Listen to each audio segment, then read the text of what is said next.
But does anybody seriously think if the name was Trump instead of Biden, that the news anchors on Sunday morning would have the same attitude?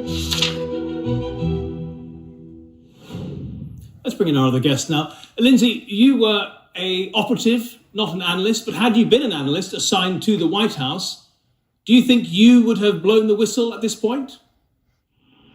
I certainly hope so. I certainly would have felt compelled to if I saw what sounds like from the complaint continued and repeated evidence of wrongdoing. And this phone call alone is very damning and very telling. I think which part of it do you find damning?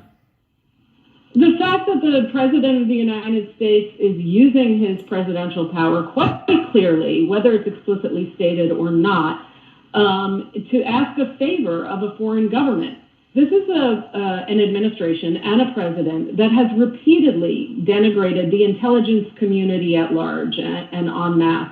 And I think one thing that needs to be made clear is that everyone who joins the CIA, whether you be an analyst or an operative or someone in administration, is sworn in and swears to uphold the Constitution. And it was made very clear to me when I joined the agency that if I ever saw evidence of wrongdoing, of abuse, of malfeasance, that it was incumbent upon me to report that. Now, you see, within intelligence communities, you see a lot of waste. There's a lot of blurred ethical lines because, let's face it, espionage is a dirty business. That's not so much the case with the analysts.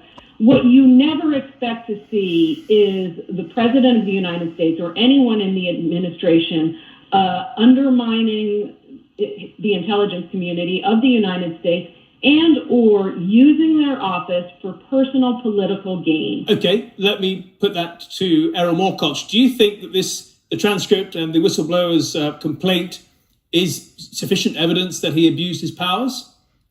Oh, absolutely not. The whistleblower complaint, beyond being essentially what appears to a lot of us as a little bit of left-wing fan fiction, reads with a directive bias towards the elected president of the United States. It does not contain any first-hand information, and more just incredulously to myself and other of my colleagues in Republican media and strategy, we're baffled that, he went on Fox News, he went on public forums and discussed this. This isn't undercover. The smoking gun in this entire thing was the transcript that Mr. Schiff decided to read, sort of his Romeo and Juliet moment in Congress. It's absurd that the only narrative followed by the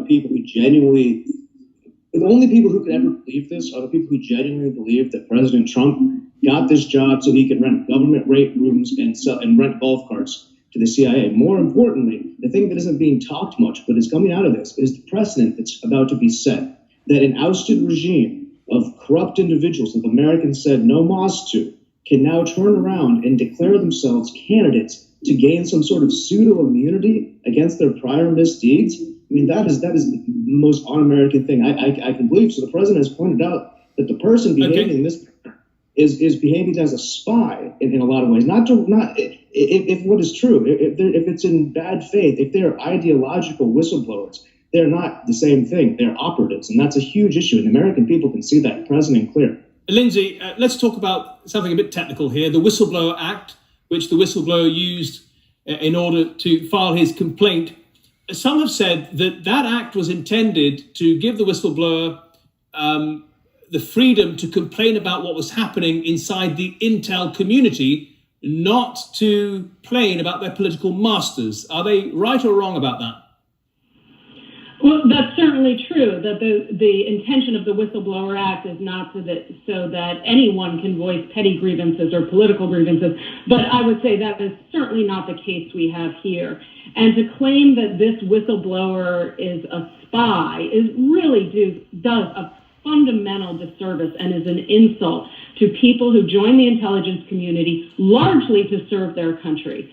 One of the problems with the Whistleblower Act is that people within the intelligence community are not really protected as well as they could be. In fact, they don't have that safety net that a lot of other people in federal government and private industry are afforded by the Whistleblower Act. So I just want to point out that this complaint And reading it, I knew immediately it was from a professional CIA analyst, a civil servant who is serving our country. This complaint was not some kind of petty grievance on the part of a political hack. Everybody at the CIA, the director on down, parks their politics at the door when they are going into the professional business of spying or being an analyst.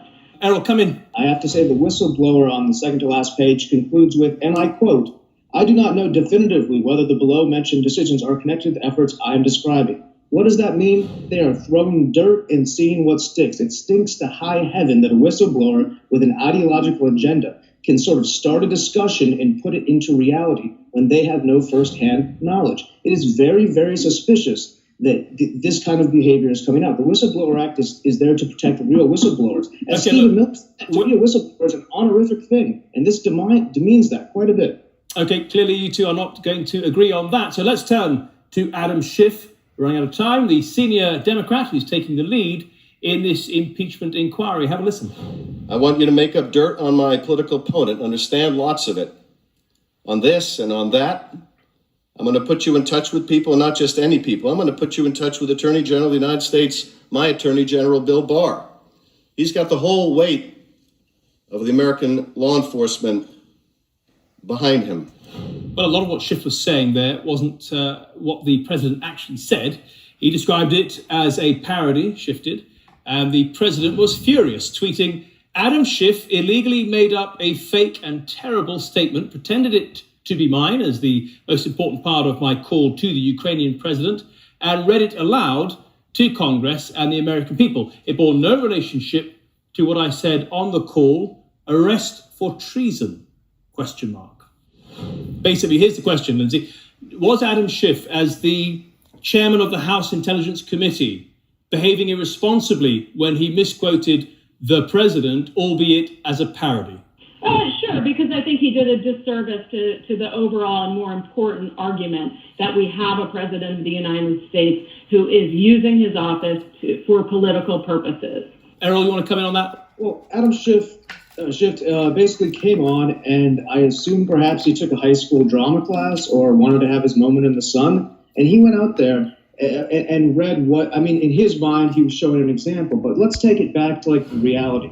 What happens is people are going through airports, they're going through bars, they're waking up before work, before putting their kids to school, and that's not going to be shown in its full context. It's shown in snippets. It's a subversive way of getting a lie out into the American public, a false narrative. And just a quick prediction from you both. Erol, do you think that the president will be removed from office via impeachment? I absolutely do not believe he will be removed by office by impeachment. I think there is a 20% chance that somehow in the comedy that is the American House of Representatives, that somehow they could do it, but that would be the lowest chance. Absolutely not. Trump will take this, turn it, and win in a landslide 2020, guaranteed. Lindsay, your predictions going forward? It's hard to tell. I think the first thing is to get an investigation underway, because I think there is what concerns me is what we have not seen. What concerns me are the telephone conversations that are not recorded or that have already been deleted or obliterated or moved elsewhere. So I think in the interest of the American people, a full investigation is required. And Lindsay, do you think that the president will be impeached and removed from office as a result of this phone call? I don't know that it will be a result of this particular phone call, but I would think that a full investigation into his activities and his relationships with foreign intelligence services and foreign powers would probably result in an impeachment.